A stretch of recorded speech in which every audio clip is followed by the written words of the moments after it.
विदुर नीति के उद्योग पर्व के 34वें अध्याय के प्रथम श्लोक में हमने अध्ययन किया था कि द्यूत क्रीड़ा में पराजित होने पर युधिष्ठिर वनवास हेतु चले जाते हैं। तब धृतराष्ट्र चिंता मग्न होकर महाप्राज्ञ विदुर को कर्तव्य कर्म की शिक्षा देने हेतु बुलाते हैं। इसी संदर्भ में धृतराष्ट्र कहते हैं कि त्वं माम यथावत विदुर प्रसादि प्रज्ञापूर्वम सर्वम अजात शत्रुः यत् मन्यसे पथ्यम अधीन सत्व श्रेयस्करम ब्रूहि तद वै कुरुणाम। त्वम अर्थात तुम, माम यानी मुझको, यथावत यानी उचित प्रकार से, विदुर जी के लिए संबोधन है, प्रसादी अर्थात शिक्षा दो, प्रज्ञापूर्वम बुद्धि से विचार कर कर, सर्वम यानी सब कुछ, अजात शत्रु यह युधिष्ठिर के लिए विशेषण प्रयुक्त किया गया है। यत यानी जो, मन्य से यानी मानते हो अथवा समझते हो, पथ्यम अर्थात हितकारी, अधीन सत्व अर्थात उदार चेता, यह उदार चेता शब्द यहाँ विदुर जी के लिए विशेषण है। श्रेष्ठकरम अर्थात कल्याणकारी, ब्रूहि यानी बताइए, तत् यानी वह सब, वही यानी और, कुरुणाम यानी कौरवों के लिए।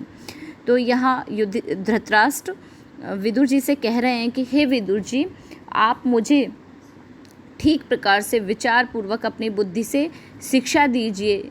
आप जो भी युधिष्ठिर के लिए हितकारी समझते हैं, हे उदार चेता, और कौरवों के लिए कल्याणकारी मानते हैं, वह सब कुछ आप मुझे बताइए।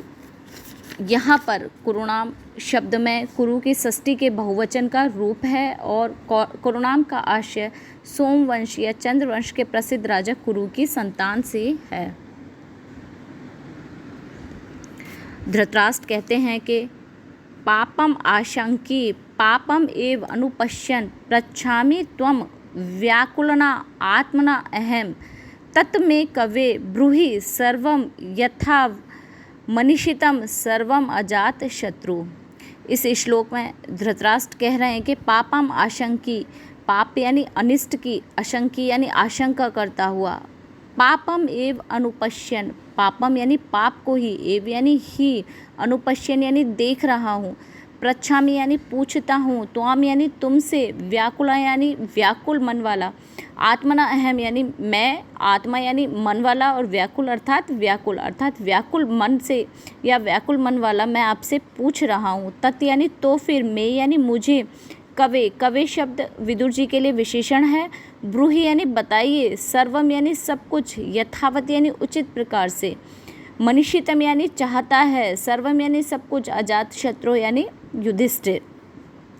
यहाँ पर धृतराष्ट्र कह रहे हैं कि अनिष्ट की आशंका करता हुआ मैं सब जगह अनिष्ट ही देख रहा हूँ और व्याकुल चित्त वाला मैं आपसे ये पूछ रहा हूँ, हे विदुर, तो फिर आप मुझे बताइए, अजात शत्रु अर्थात युधिष्ठिर जो कुछ भी चाहता है, अर्थात युधिष्ठिर की जो कुछ भी इच्छा है वह आप मुझे बताइए।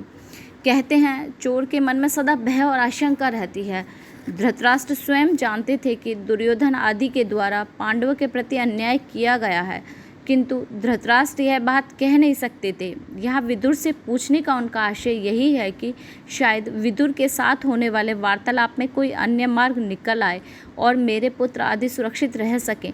इस पद में आए कवि शब्द संबोधन का है जो विदुर के लिए प्रयुक्त हुआ है। यहाँ मूल शब्द कवि है जिसका अर्थ होता है सर्वज्ञ या सर्वविद, बुद्धिमान या चतुर, प्रतिभावान, प्रशंसनीय या श्लाघ्य।